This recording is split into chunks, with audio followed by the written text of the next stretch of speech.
విశాఖపట్నంలో union regional మీటింగ్లో మిమ్మల్ని అందరినీ పిలవడం జరిగింది. ఈ రీజనల్ మీటింగ్ మెయిన్గా ఈరోజు కోటక్ మహీంద్రా బ్యాంక్లో జరుగుతున్నటువంటి ఉద్యోగుల మీద జరిగినటువంటి కొన్ని పరిస్థితుల వల్ల మేము ఈరోజు అన్ని చోట్ల ఇలాంటి మీటింగ్స్ కండక్ట్ చేస్తూనే ఉన్నాము.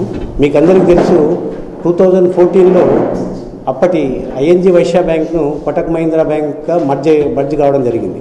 అప్పుడు మర్జ్ అయినప్పుడు మేము మా హక్కుల సాధన కోసం అప్పటి వరకు ఉన్నటువంటి మా ఐఎన్జీ వైశ్య బ్యాంక్లో ఉన్నటువంటి హక్కుల సాధనల కోసం స్ట్రైక్ కూడా చేయడం జరిగింది.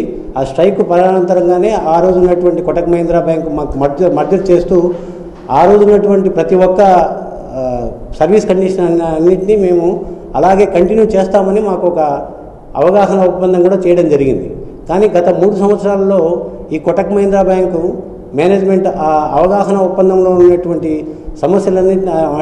సమస్యలు క్రియేట్ చేస్తూ అందులో పాత ఐఎన్జీ వైశ్య బ్యాంక్లో పనిచేసినటువంటి ఉద్యోగులను ఒక ఉద్యోగులుగా కోటక్ మహీంద్రా బ్యాంక్లో పనిచేయించుటకు కానీ, అదే కాకుండా వాళ్ళు ఇచ్చినటువంటి చార్టర్డ్ ఆఫ్ డిమాండ్స్ వాటిని గురించి కూడా పోస్ట్పోన్ చేస్తూ ఉద్యోగులకు వ్యతిరేకంగా ప్రవర్తించడం జరుగుతున్నది. కాబట్టి మేము 4-5 సార్లు ఆ మేనేజ్మెంట్తో మాట్లాడడం కూడా జరిగింది.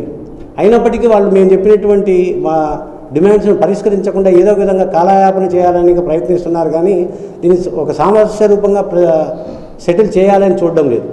అందువలన మేము ఈ మార్చి 25-26 తారీఖున ఒక స్ట్రైక్ కూడా పోతూనే ఉన్నాం మా హక్కుల సాధన కోసం. మా హక్కులు ఏంటి అనేది కూడా క్లియర్గా మీకు మెన్షన్ చేయడం జరిగింది. చార్టర్డ్ ఆఫ్ డిమాండ్స్ అయితేనేమి, ఆ తర్వాత కారుణ్య నియామకాల్లో లేట్ చేయడము, ట్రాన్స్ఫర్స్లలో లేట్ చేయడము, అలాగే కాకుండా సిబిఆర్ఎల్ అంటే ఈ బ్యాంకులో కోటక్ మహీంద్రా బ్యాంకులో ఉన్నటువంటి వాటిని అన్నింటినీ రూరల్ బ్రాంచెస్ను పట్టణ ప్రాంతాలుగా డివైడ్ చేయడం జరిగింది. పట్టణ ప్రాంతాల్లో పనిచేసినటువంటి వాళ్ళను రూరల్ బ్రాంచెస్లో పనిచేయనీయకుండా, రూరల్ బ్రాంచెస్లో పనిచేసినటువంటి వాళ్ళను పట్టణ ప్రాంతాల్లోకి రానివ్వకుండా, అలాగే ఒరిజినల్ కోటక్ మహీంద్రా బ్యాంక్లో వర్క్ చేయాలని మేము పాత ఐఎన్జీ వైశ్య బ్యాంక్ ఉద్యోగులు అడుగుతున్నప్పటికీ వాళ్ళని అక్కడ పనిచేయించకుండా ఇలాంటి రకరకాలుగా మమ్మల్ని ఇబ్బంది పెడుతున్నారు. కాబట్టి ఈరోజు దేశవ్యాప్తంగా ఇలాంటి మీటింగ్లు పెట్టి మేము 25-26 తారీఖున స్ట్రైక్ పోవాలనుకుంటున్నాము. ఈ ప్రెస్ మీట్లో నేను V Madhusudan, president Kotak Mahindra bank employees union, Gupta general manager కానీ వీళ్ళందరూ కూడా మీడియా ద్వారా పత్రిక కూడా ప్రకటనలు ఇచ్చి మిమ్మల్ని ఒక ఫ్యామిలీలో మెంబర్స్ మాదిరిని చూసుకుంటాం, ఏ విధమైన వివక్షణకు కూడా మేము అవకాశం ఇవ్వమని చెప్పారు. ఆ దిశలో అది జరిగింది, అదంతా అయిపోయింది. ఇప్పుడు 4 సంవత్సరాలు కావస్తుంది.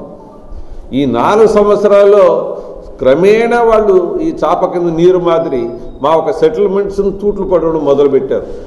మొట్టమొదలుగా వాళ్ళు మొదలుపెట్టింది మా ట్రాన్స్ఫర్స్.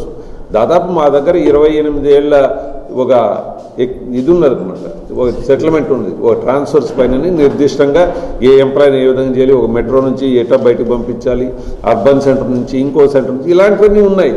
వాటిని దురదృష్టవశాత్తు వీళ్ళు దాన్ని సరిగా అమలు చేయకుండా ఎంప్లాయీస్కి ఇబ్బందులు కలుగజేయడం మొదలుపెట్టారు.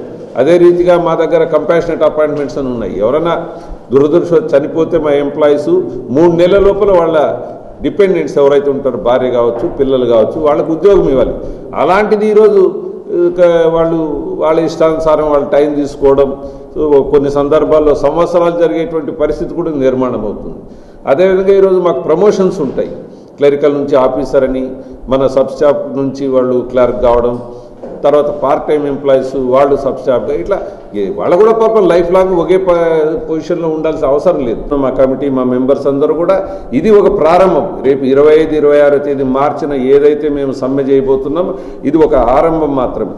రిపీటెడ్గా మా ఒక హక్కుల్ని వాళ్ళు మన్నించి మా హక్కుల్ని వాళ్ళు సాల్వ్ చేసి ఒక అగ్రిమెంట్ చేసేదాకా వదిలే క్వశ్చన్ లేదు. అందుకోసం ఈరోజు all India bank employees association మా జనరల్ సెక్రటరీ గారు కామ్రేడ్ వెంకటాచలం గారు కానీ మిగతా వాళ్ళు కూడా ఆల్రెడీ మా ఎండీకి వాళ్ళందరూ కూడా లెటర్ రాయడం కూడా జరిగింది, వాళ్ళ దృష్టికి కూడా తీసుకురావడం జరిగింది. ఇంత దుర్మార్గమైనటువంటి కార్మిక వ్యతిరేక విధానాలను అవలంబిస్తున్న ఈ బ్యాంకు మేనేజ్మెంట్ విరుద్ధంగా మేము దేశం అంతా కూడా మేము పోరాటాలు చేస్తాం.